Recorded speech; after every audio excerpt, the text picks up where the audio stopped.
We all dream of buying a home, right? It's supposed to be this amazing milestone.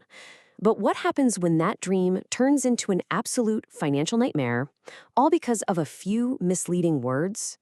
We're going to dive into a story that shows just how easily things can go wrong, and more importantly, what legal shield you might have when they do.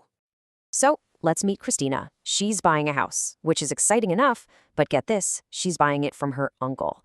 I mean, that feels like the safest, most straightforward deal you could possibly imagine. What could possibly go wrong? Okay, so this is where our real estate agent, Myra, steps into the picture. As she's showing Christina the house, she drops this little piece of reassurance about the roof, which is only 2 years old.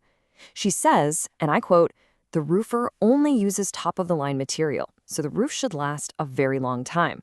I mean, that sounds pretty solid, right? Like a professional guarantee?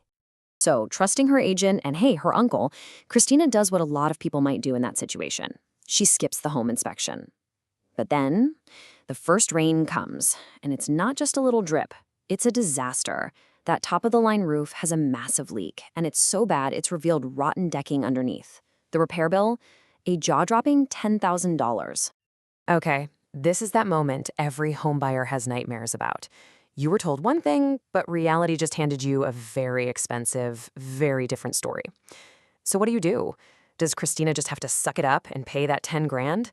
Well, thankfully, in Texas at least, there's a law designed for this exact kind of situation. And that law is basically the Consumer Shield. It's called the DTPA. And believe me, it's a powerful tool for people who find themselves right where Christina is. So the Deceptive Trade Practices Act, or DTPA for short, because that's a mouthful, was actually passed way back in 1973. Its whole reason for existing is to protect people like you and me from false, misleading, and shady business practices. And you better believe buying a house counts as business. And what's really interesting here is how perfectly this law fits a real estate deal. You've got the consumer, that's Christina. You've got the goods, that's the house itself. And you've got the services, that's Myra's job as a real estate agent. See? All three pieces of the puzzle are covered, which is what sets the stage for a potential claim. All right, so this is the real crux of it. We need to understand when an agent's words cross that legal line, when they go from just being good at sales to landing them in a lawsuit. And there's a really, really important distinction here. Okay, this slide is everything. This is the difference between marketing and getting sued. On one side, you have what the law calls puffing. This is just opinion, you know? This home has the most beautiful landscaping. Who's to say it doesn't? It's subjective. But on the other side, you have misrepresentation. These are statements presenting as facts. This roof is brand new. The foundation has no issues. If those things aren't true, you've just crossed a very serious line.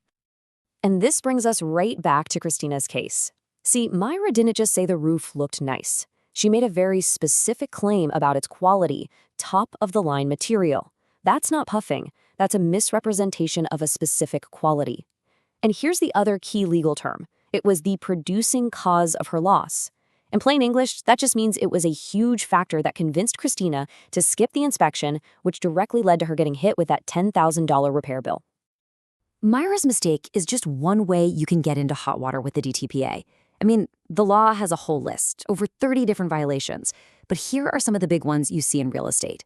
Lying about the quality of something, like saying an AC unit is new when it's been reconditioned. Hiding defects you know about.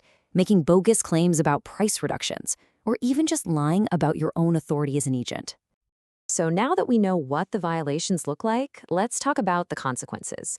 What are the stakes here? And just as important, how can real estate professionals protect themselves and their clients from getting into this kind of mess in the first place? Let's dig into what happens when things go wrong and how to build a defense. The stakes are really, really high. And you can pretty much sum it up with this number. 3 times. That's right. If a court finds that the agent acted knowingly or intentionally, they can hit them for up to 3 times the economic damages. So for Christina, that $10,000 roof could turn into a $30,000 judgment. And that's not even counting other things like damages for mental anguish. So what does knowingly actually mean in a legal sense? It's a really key term. It means the person had actual awareness that what they were saying or doing was false or deceptive at the moment they did it. This isn't about an honest mistake or just being careless. It's about being aware of the lie. Okay, with stakes that high, how does an agent protect themselves? Well, their best weapon, their number one tool, is a pretty simple document, the seller's disclosure notice. The way this works is just so simple, but so powerful. First, the seller, the person who actually knows the property inside and out, fills out the form listing every known issue. Then the agent's job is just to be the messenger. They provide that completed form to the buyer. This process basically takes the agent out of the game of telephone and puts the facts, straight from the source, directly into the buyer's hands. And the other huge ironclad defense? Always, and I mean always, recommend a professional inspection. And if the buyer decides to decline it, like Christina did, the agent absolutely has to get that decision in writing. This creates a clear paper trail that proves the agent did their job, but the buyer consciously chose to waive that extra layer of protection. All right, let's wrap all this up into a clear, actionable playbook. This is for agents, buyers, and sellers, everyone involved, to make sure every deal is built on trust and transparency, not on trouble. For agents, the playbook is crystal clear. Your mantra should be disclose, disclose, disclose. Use that seller's disclosure form every single time. Always push for third-party inspections. Keep detailed notes of your conversations. And this one is huge. Do not try to interpret an inspection report for your client. Let the inspector, the expert, talk directly to the buyer. Your job is to facilitate, not to pretend you're an expert on roofing or foundations. And here is a fantastic pro tip. These phrases you see here, they sound so harmless, but they can be legal dynamite in real estate. Saying things like, no problem, don't worry, or looks good to me, can easily be twisted into a guarantee in a buyer's mind. So stick to the documented facts and let the experts and the paperwork do the heavy lifting. So we'll end on this thought. Whether you're a buyer, a seller, or an agent, the real lesson from the DTPA is to constantly be asking yourself this one question. Is what I'm saying or what I'm hearing just a harmless opinion, or is it a potentially costly fact? Because knowing the difference is what separates a dream home from a total legal disaster.